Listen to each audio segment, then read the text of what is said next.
individually stamped from solid brass, plated in gold, painted and finished by an artisan's loving hand. A wreath of green laurel embraces a 5-pointed star, each point containing a cluster of laurel for victory and oak for strength. In its center, an annulet encircled by 34 stars for the 34 states of a young union, north and south, teetering on the precipice of disillusion and civil war. The union would survive and prosper, and the number of stars would swell to 50. Embossed on the center of the annulet is the likeness of a lady known as Liberty. Above the star are the wings of flight and thunderbolts inspired from the Air Force coat of arms. All suspends from a simple gold bar inscribed with a single word: valor. This is the United States Air Force Medal of Honor. It is presented to those who, when called to give their measure, gave much more.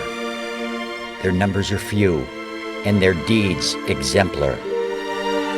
Tonight, we honor 5 recipients for their towering integrity, whose service reached far above and beyond, and whose excellence forever stands as examples for all to aspire.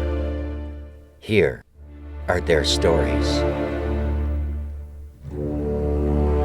As Bernard Fisher peeled into the Au Valley that day in 1966, he knew it wasn't going to be a good day.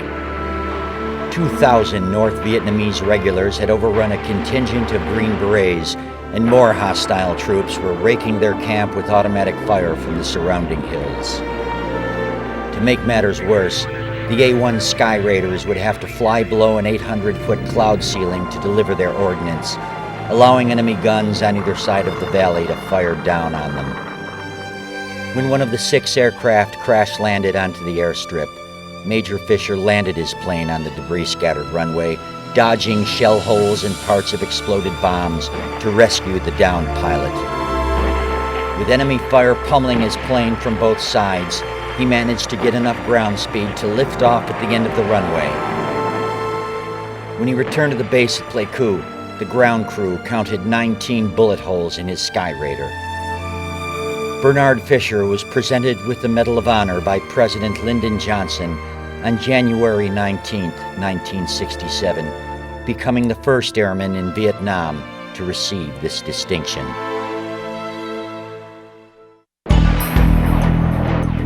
The camp at Cam Duc was engulfed in flames.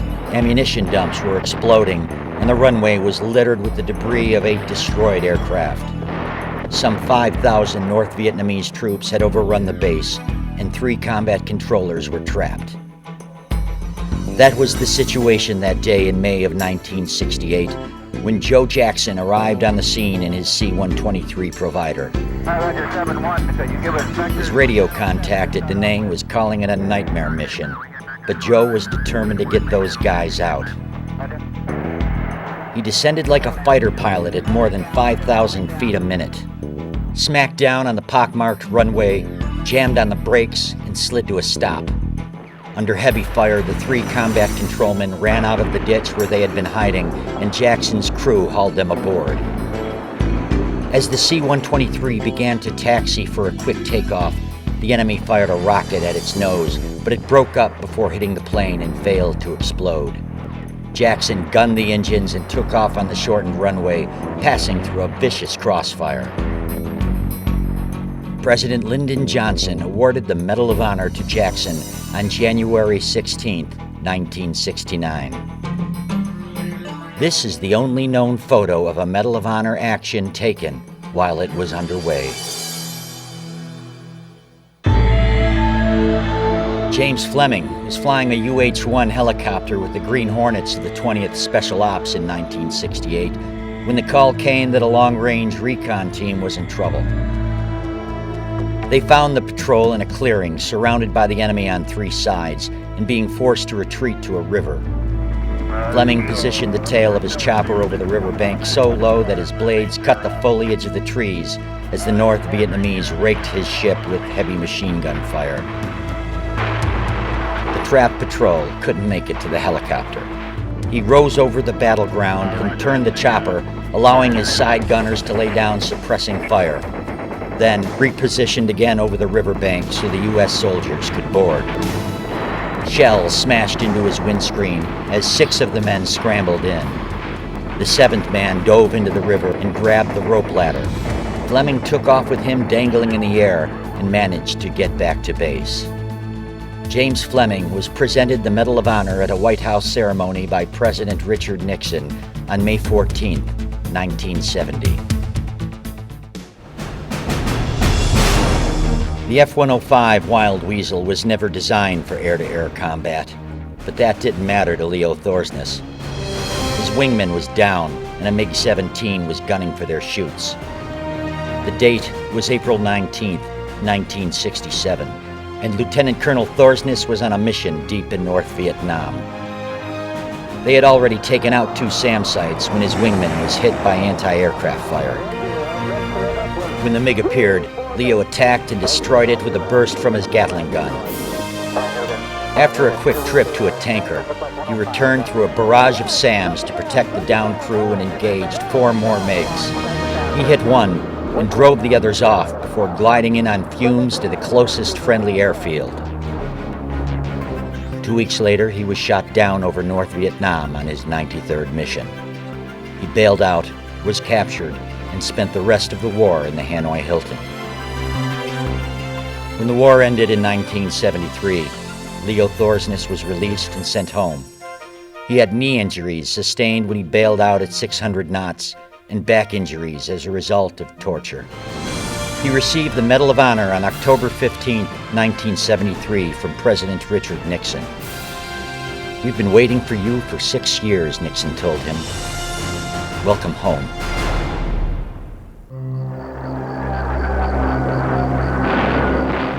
When ground fire ripped through George Day's F-100 Super Sabre, North Vietnamese militiamen were waiting for him below. They quickly captured him, but he refused to answer their questions despite a mock execution and being hung by his feet for several hours.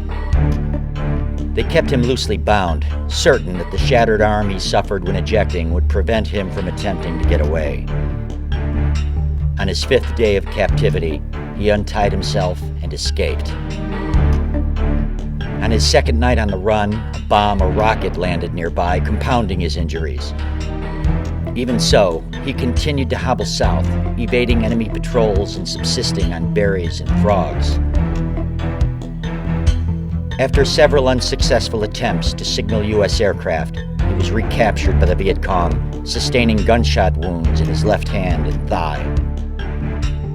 He spent more than 5 years as a prisoner of war in the Hanoi Hilton, where he continued to resist the North Vietnamese guards who tortured him. On one occasion, guards burst in on a forbidden religious service. Major Day stood up, looked down the muzzles of the guns, and began to sing the Star-Spangled Banner. Other men, including James Stockdale, the ranking U.S. officer in the prison, joined him. George Day was released in 1973. 3 years later, both he and Admiral Stockdale were presented with the Medal of Honor by President Gerald Ford on March 6, 1976.